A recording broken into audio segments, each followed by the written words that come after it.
Hey there, lovely people. Welcome back to another Writing Tip Tuesday. I'm Sammy, and I'm a writer who likes to learn about writing through reading and doing a little bit extra research and share what I learn with you. I want to talk to you about a writer's notebook. So I am very preferential to being an analog writer. I have fountain pens. I've got like 30 notebooks, probably more than that at this point. I have kind of an obsession, but I really like to just get all of my ideas out onto paper and organized on paper before I sit down to type and write out my story in its first full form. So I want to talk to you about a writing notebook because I think it's a really great tool to have in terms of being able to have something on hand when you don't necessarily have your computer ready to go, or you get an idea out of nowhere and you just want to get it out of you so you don't lose it, that kind of thing. But also in terms of having somewhere to let your ideas really develop and flourish and become what they are destined to be. Because I use my writing notebooks in that kind of format, and I've gone through quite a few different iterations of what I consider a writing notebook. So I've got a few different examples that I want to share with you that are just what I have recently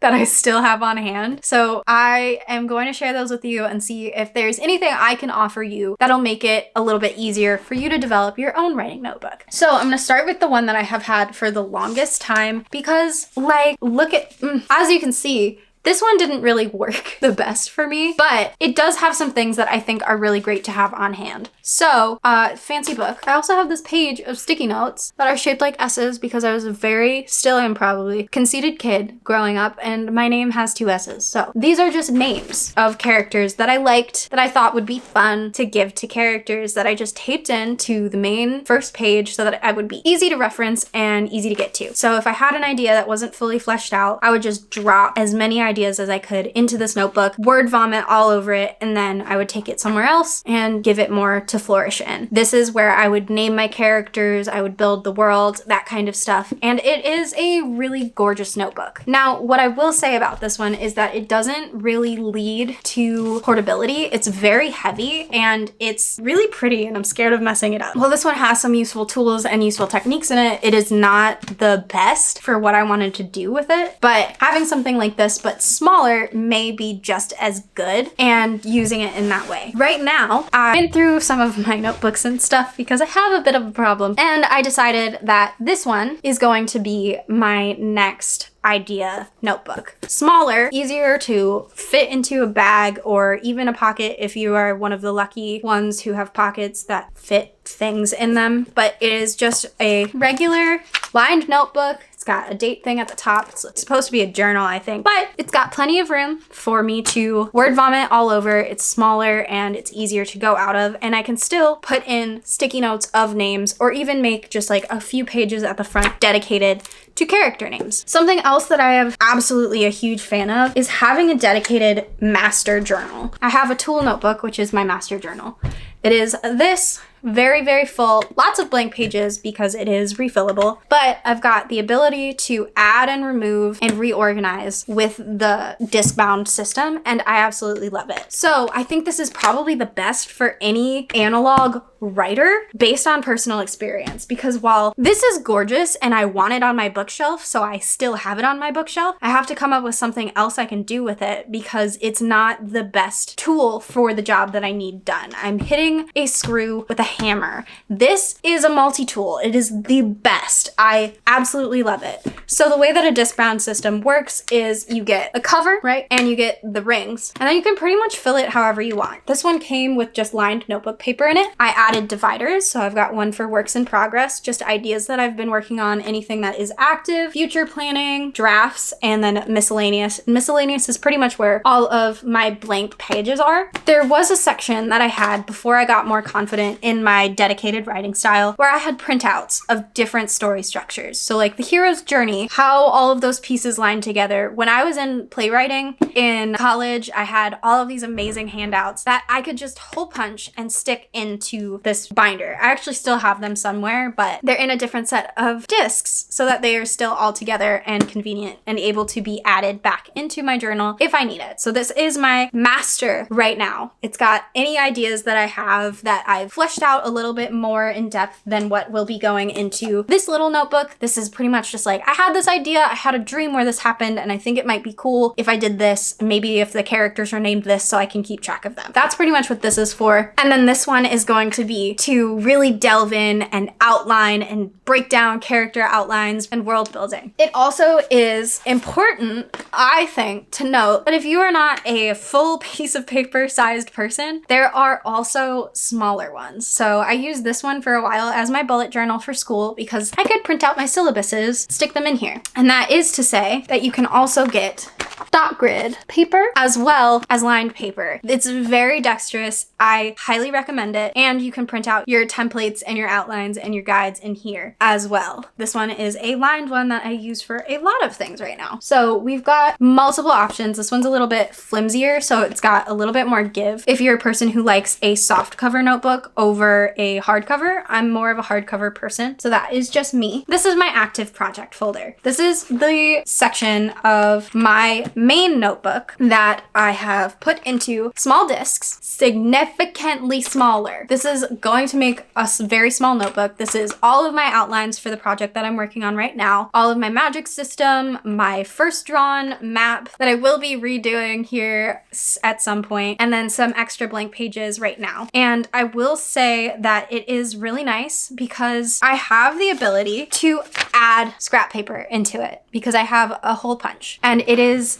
the best tool ever because you don't need a giant hole punch. This is literally my hole punch for this tool. It's just you line it up with however you want the dots to go in, and then you click and you've got a piece of paper that can fit into your disc-bound notebook. It's literally the best thing ever because if you just have ideas that vomit out of you, or you need to organize something in a way that's not conductive on a lined piece of paper, like a map, you can just hole punch it in and stick it in and move things around. If there's something that you're like, oh, well, maybe this would work better here, move it. It's the best thing ever. I absolutely thoroughly recommend it. What do I think you should have in your writing journal when you first start? So obviously I've been through a few different versions. It's been a long time coming before I found the system that worked for me, which is the main chunky notebook and then the smaller other current project, very focused one. You should put in whatever you want, technically. You have the ability to set this up however is best and conductive for you. So you could have even like a regular, whatever, bullet journal notebook, which is super common. People will make bullet journal writing journals that will just have their reference things and then they'll continue filling it as they go on. I've never really liked that because I felt that the bullet journal method doesn't really make me feel creative. It makes me feel very organized, but my mind doesn't really like to combine those. Where you can do that, I also think that it may be better to play around with it in a different way as well, just to see, because what works for me may not work for you, and what works for you probably won't work for me if you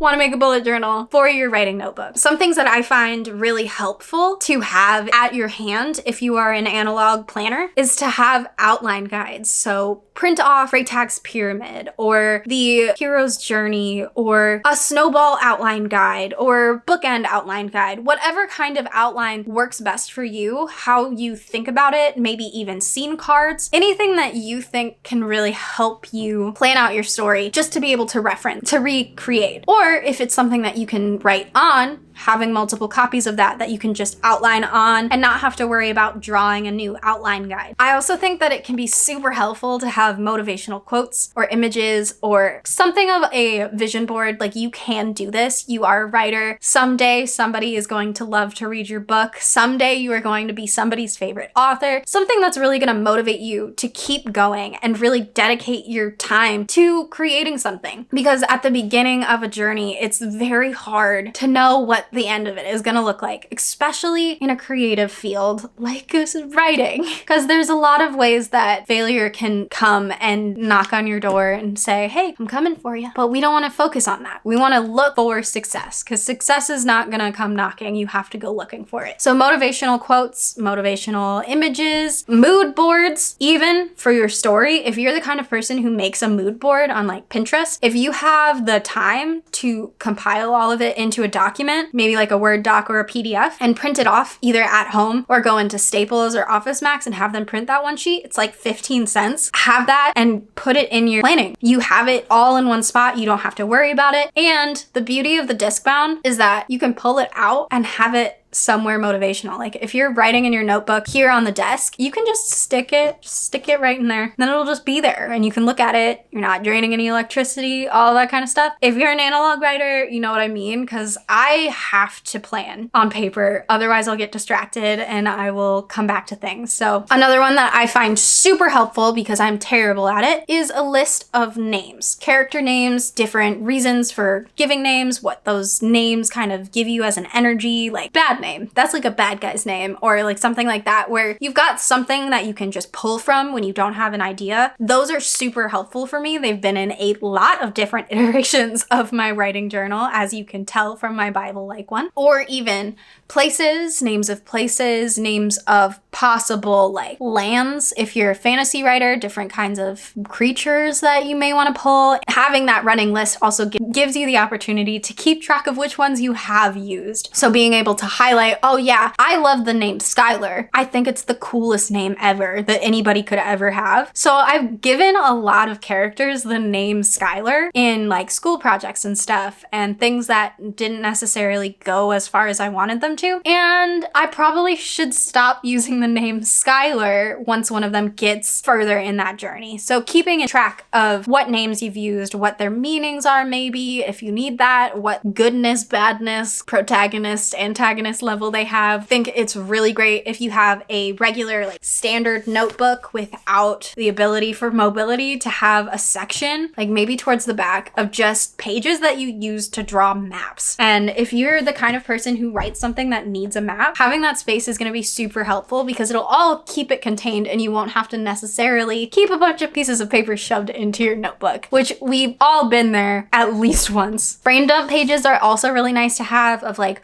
what if this happened, but you don't have anything else? There's a concept there. There's something that could turn into something else, but you don't have it fully fleshed out. So giving that little bit of space to just, bleh, that was the idea. I don't know how to do with it. And then maybe one day when you're feeling inspired, you feel very motivated to write, you can glance back at that and then just go. Similarly, writing prompts, having a section of just like, if this, then what? Or even pulling them off of a website or a book and just having them somewhere that you can grasp at them. There was one that I have in a notebook that was so much fun. I just went out for a walk and I was literally like, you swerve to avoid a squirrel. The squirrel has dedicated its life to repaying its debt to you. That's something I would never have come up with on my own, but it was so much fun to write and it got me into the mood to do more writing. So having those writing prompts that are easy and fun and may not necessarily turn into anything could be well worth it for you. And if you choose to go the disc bound route and you have mobility to add bigger rings or add more pages or change the order, you have so much space here. You have a world of possibilities in between these two covers. You can do anything that you want. Anything you discover that you reference often can go in here. And that's not to say that it can't go into a regular book, but it's a lot easier to get it in here. And you can put in whatever you need in whatever order at whatever time, and it's so worth it, in my opinion. So if you are a analog writer who has never necessarily found the right writing notebook, I've got some links in the description for some really great tools that I've found for the disc-bound system that may help you out. And you can take a look down there at that and see if there's anything that'll make your writing process a little bit easier for you, because I have a world of difference since switching over from the regular bound book to the disc-bound book, and I thoroughly recommend it to every writer who likes to write on paper. So that is all I have for you today. I will see you again on Saturday for a story study Saturday, and back again on Tuesday for another writing tip Tuesday. If you enjoyed this video, it'll really help me out if you hit that like button, if you learned anything. If you don't want to miss a single upload, hit the subscribe button and the notification bell. So I will see you again on Saturday.